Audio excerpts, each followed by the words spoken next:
Hello, my name's Eric and welcome to the Big Man's Outdoors. I am ready to update my 224 Valkyrie Brass Life Study with brass I've shot for the 5th time. Just to recap a little bit, I started out with about 50 or so pieces of Federal brass.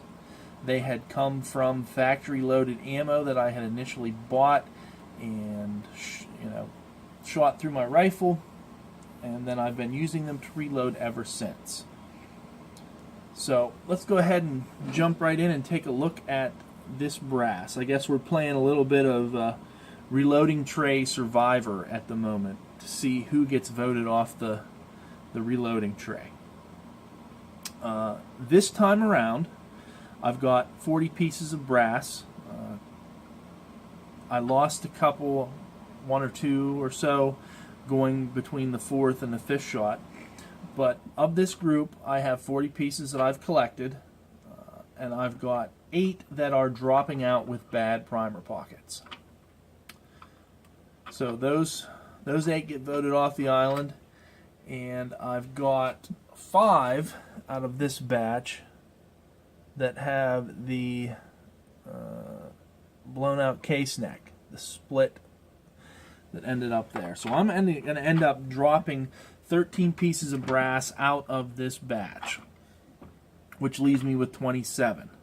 And of those 27, 7 of those I would wager are going to fall out after the 5th shot.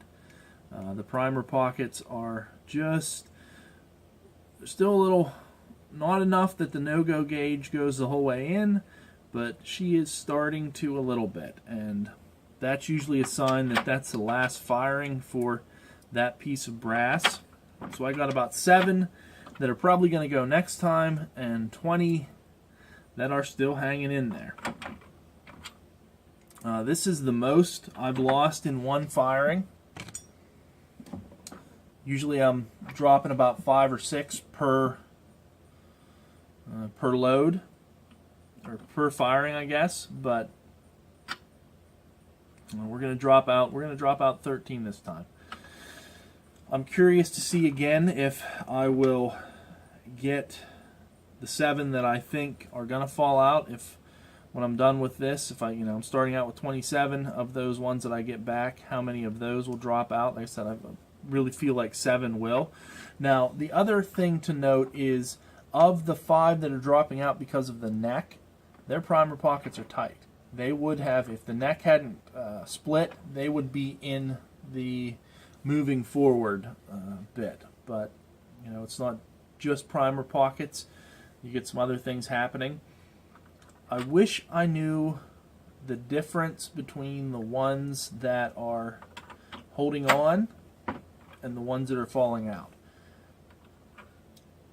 I don't necessarily think that all my loads that I'm testing are, I think they're more on the hotter side. Some of them aren't. Obviously, when you're working up through with Satterley development, you're starting low, working up towards your hotter end. But I don't know. Maybe if I wasn't shooting loads that were quite so hot, maybe I'd be getting better brass life out of it, or maybe it's something else. Maybe it's just the individual pieces of brass. Some are just a little bit better than the others. I don't have the answer to that question, but so we're going to move on to a 6 shot with these guys. I'm doing a little bit better than I expected, to be honest. I was figuring by the time I hit 5 times that most of my brass would have fallen out, and obviously half has, which isn't spectacular, but in general I'm still moving forward with some of it. So,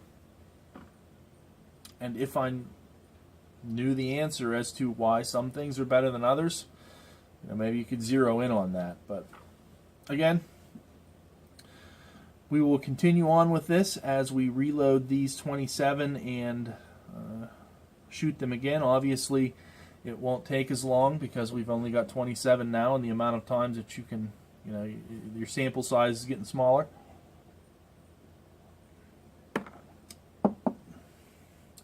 If you get a moment, as always, go ahead and check out the Reloaders Network. I'll put a link in the description for that site. It's where you can get to a lot of good information related to reloading, casting bullets, things like that. A bunch of great people with information that are more than happy to share it and to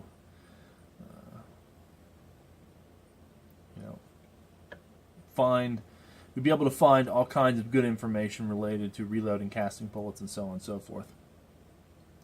I appreciate you watching. Until next time, this is the Big Man's Outdoors, and have fun outside.